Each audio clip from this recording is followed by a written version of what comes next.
샬롬, 우리 주 예수 그리스도께서 주시는 은혜와 평안이 함께하기를 축복합니다. 유치부, 유초등부 성경학교가 진행되고 있는데 여러분 많이 기도해 주시고 또 많이 관심 갖고 또 격려해 주시면 감사하겠습니다. 오늘 함께 읽고 묵상할 말씀은 시편 119편 36절과 37절 말씀입니다. 내 마음을 주의 증거들에게 향하게 하시고 탐욕을 향하지 말게 하소서. 내 눈을 돌이켜 허탈한 것을 보지 말게 하시고 주의 길에서 나를 살아나게 하소서. 아멘. 오늘 저는 이 말씀을 가지고 교회 안에 있는 인색함과 탐욕에 대해서 생각을 해보고자 합니다. 교회는 신앙의 성결과 높은 도덕적 가치를 추구합니다. 그러나 현실은 교회 내에서도 가끔 인색함과 탐욕의 흔적의 그림자가 있을 수 있습니다. 이러한 현상은 교인들의 눈살을 찌푸리게 하고 외면하고 싶은 불편한 진실만은 아닙니다. 오히려 교회의 본질적인 가치에 도전하고 성도의 신앙을 무너뜨릴 수 있는 굉장히 위험한 악에 해당합니다. 성경에서는 어떻게 인색함과 탐욕에 대해서 말하고 있는가? 단어적인 것을 먼저 살펴보십시다. 성경에서 사용되는 인색함은 사랑하는 이라는 말과 부라는 말의 합성어입니다. 때로 인색함이라는 단어는 작은 영혼, 먼지 같은 영혼이라는 의미로 사용되어집니다. 탐욕을 나타내는, 탐심을 나타내는 말은 배자입니다. 배자는 수치적인 이익을 위해 부당한 수단을 동원하거나 자신의 목적과 욕망을 위한 의도를 따른 행동을 의미할 때 사용됩니다. 성경은 탐심, 즉 배자에 따른 행동을 허탈한 곳에서 빠져나오지 못하는 것임을 분명하게 경고하고 있습니다. 오늘 읽은 말씀 가운데에서 내 마음을 주의 증거들에게 향하게 하시고 시인의 간절한 바람입니다. 탐욕을 향하지 말게 하소서, 배자를 향하게 하지 마소서, 내 눈을 돌이켜 허탈한 것을 보지 말게 하시고, 거기서 그 허탈하다는 것이 먼지 같다는 것인데 바로 배자, 탐욕을 향하는 그 행동이라고 말을 하고 있습니다. 그리고 주의 길에서 나를 살아나게 하소서라고 말씀을 하고 있습니다. 이 말씀을 가지고 잠깐 더 생각해 보게 되면은 인색함과 탐심 모두 사실은 돈과 관계된 용어입니다. 그러나 교회 공동체에서 인색함과 탐심은 돈에 관한 것만을 말하지 않습니다. 헌금은 돈을 교회에 내는 것입니다. 그러나 돈을 교회에 헌금하면서 교회가 어떤 대가를 나에게 지급하기를 바라는 신앙인은 없습니다. 바란다고 한다면은 하나님께 대한 감사가 받아들여지길 바라고 또 하나님께 도움을 구할 뿐입니다. 이것은 돈을 드림으로 하나님께 자신이 헌신되어 있음을 나타내는 것입니다. 이런 의미에서 자신의 시간을 사용하거나 재능을 사용하거나 형편없는 대우를 받으면서 일하는 모든 것에 대한 그 봉사에 대한 것들 모두가 헌금이라고 말할 수 있습니다. 그러나 우리는 이런 것들이 하나님께 드려진 자기 희생이 담긴 헌금이라고 생각하지 않고 있습니다.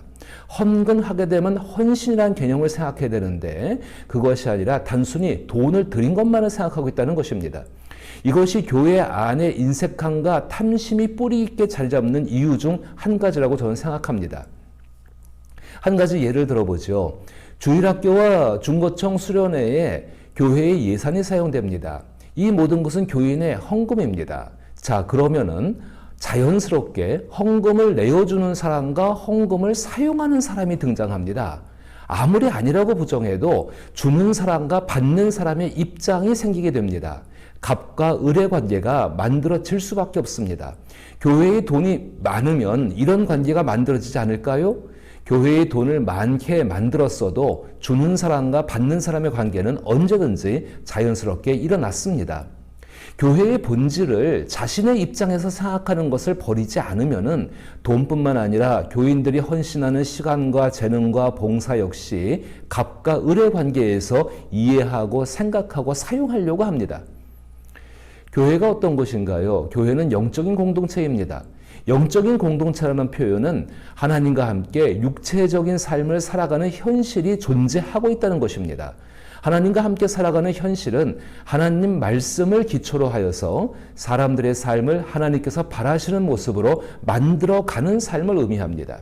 하나님 말씀 가운데 인색함과 탐심으로 하나님의 일을 잘하라는 말은 결코 없습니다. 하나님 말씀 속에서 인색함과 탐심은 악이며 그것을 버리라고 이야기하고 있습니다. 이제 교회의 시작을 한번 생각해 보십시오. 하나님은 교회를 인색함과 탐심으로 가득했던 유대 사회 가운데에서 시작하였습니다. 그것이 무엇을 의미할까요? 교회의 시작은 하나님께서 아들이신 주 예수를 내어 주심으로 시작된 것입니다. 주 예수는 자신의 모든 것을 죄와 악이 가득한 세상에 내어주시고 부유하고 풍성하고 공평하고 합력하여 조화를 이루는 하나님의 일을 시작하셨습니다. 교회를 주장하시는 성령은 교회가 성부 하나님과 성자 하나님의 내어주심과 예수로 인해 새로운 삶을 이루어 가시는 분이십니다. 따라서 예수 그리스도의 교회는 사실상 세상의 관점에서 반문화적입니다. 예수의 성품을 닮은 교회의 가장 큰 특징은 하나님의 관대함을 따르는 희생적이고 반문화적인 것에 있습니다. 그것은 하나님께서 무가치한 우리를 위해 가장 소중하고 가치 있는 보물을 희생하시면서 새로운 삶의 방법을 보여주셨기 때문에 그러합니다.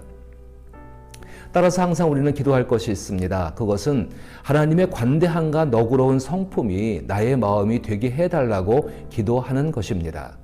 주는 것이 받는 것보다 복이 있다라고 주 예수께서 친히 말씀하신 말씀을 기억하고 살아가야 합니다.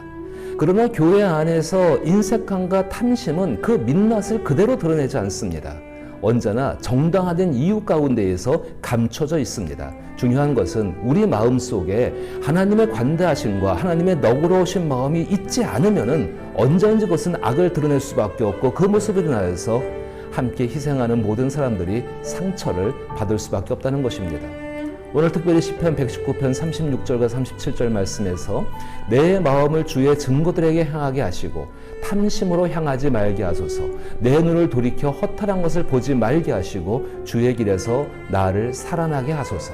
하나님과 함께 동행하는 교회라고 한다면, 특별히 하나님을 경외하는 교회고 하나님 말씀을 따라가는 교회라고 한다면 하나님의 관대하시고 너그러운 마음을 가지고서, 그 마음을 가지고서 하나님께서 우리 가운데 주신 사랑하는 교인들의 모든 헌신을 지혜롭게 사용할 수 있고 나타낼 수 있고 그를 통해서 하나님의 선한 것들을 드러낼 수 있어야 하는 줄로 믿습니다.